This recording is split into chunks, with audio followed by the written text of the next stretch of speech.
obzvlášť keď dostane aj náš Boris, ktorý hrá na akustickej gitare, nejaký ten priestor a môže nám zaspievať. Takže teraz... Dievčatá, moderné dievčatá, takže... Moderné? Moderné. OK, a čo pod tým myslíš? Jasné, fantázia. Fantázia. Ideme. Takže, kabát, moderní dievče!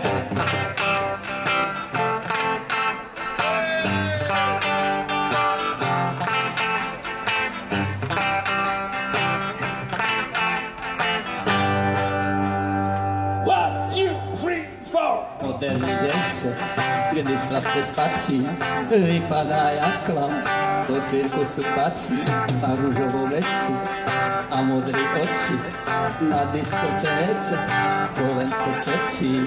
I u tebe báječný, jistě má prachy, můj se nevypadá, jednou tak taky. Oleo, oleo, Rio de Janeiro, nosí pěkné nohy, vypadají sladce, jenže mají rohy. Já jsem si našel do špatnou cestu, piju a kouřím, Ježíš jak lesnul. Chtěl bych viděli, ty jste jak krásný, milovat děvče a být si šťastný. Oleo, oleo, oleo, cangacero. Jenže já jsem neožalej, neožalej. Tak jsem dějda jsem špinavej, hodně piju jí, ženský nebalí. A když někdy osobně vyjde do oslavy, ten mě ožalej. Mám velký butek, smrdím a jsem špinavej, hodně piju jí, ženský nebalí. A když někdy osobně vyjde do oslavy, oh yeah.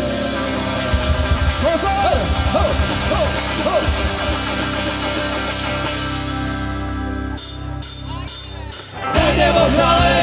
Ten neožalej, mám veliký pupek, smrdím a jsem špinavej, hodně piju jim, ženský nebalím, a když někdy osobně vyjde do oslavy, ten neožalej, mám veliký pupek, smrdím a jsem špinavej, hodně piju jim, ženský nebalím, a když někdy osobně vyjde do oslavy, oh yeah.